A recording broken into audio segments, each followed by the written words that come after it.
जिकरा चेहरा पर नूर हो जाला, जिकरा चेहरा पर नूर हो जाला, वो आदमियत से दूर हो जाला। रहे देखल ई जमाना में भाई, ओकरा सच हूँ गुरूर हो जाला। अरे सब कहेला कि बहुते सुघर बाड़ू तू,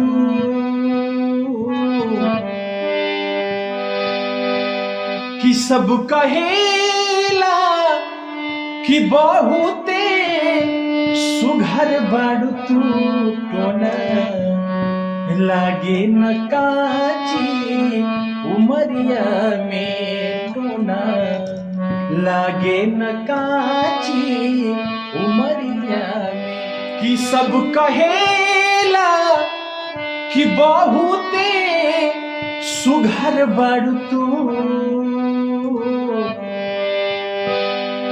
सब कहेला कि बहुते सुघर बाड़ू तू, टोना लागे न काची उमरिया में, टोना लागे न काची उमरिया में।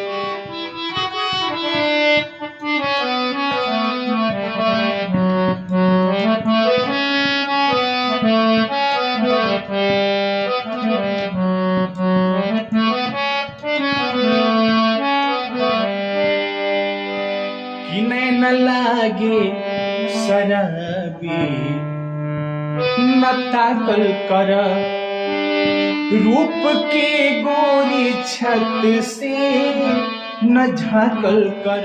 नैन लागे शराबी न ताकल कर, रूप के गोरी छत से न झाकल कर।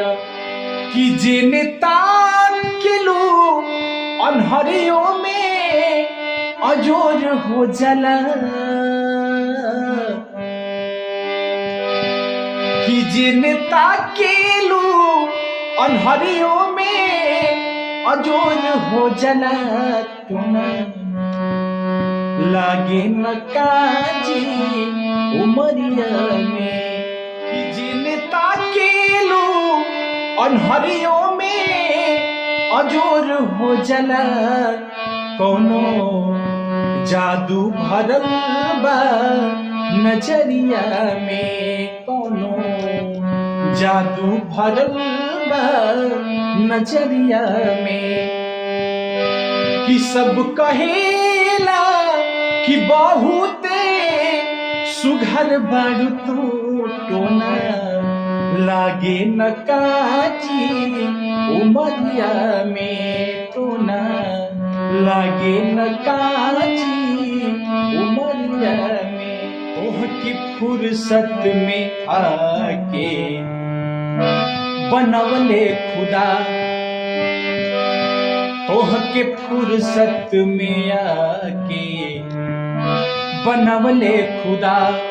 जे भी देखेला तोह के हो जाला फिदा, तोह के फुर्सत में आके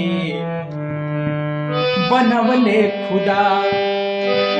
जे भी देखेला तोह के हो जाला फिदा। तो हर जुल्मी जवानी कहानी बनी, तो हर जुल्मी जवानी कहानी बनी,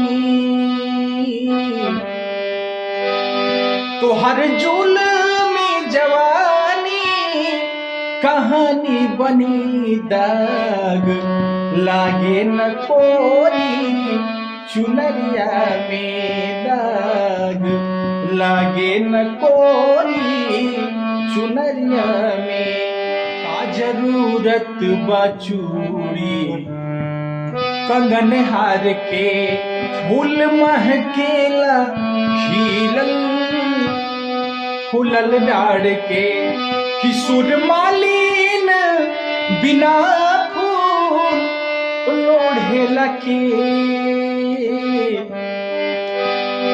किशोर मालिन बिना फूल लोढ़ेला के नैना बिछल बा तोहारे डगरिया में किशोर मालिन बिना फूल लोढ़ेला के नैना बिछल बा तोहारे डगरिया में नैना सब कहेला कि बहुते सुघर बारू तू टोना लागे न काची उमरिया में।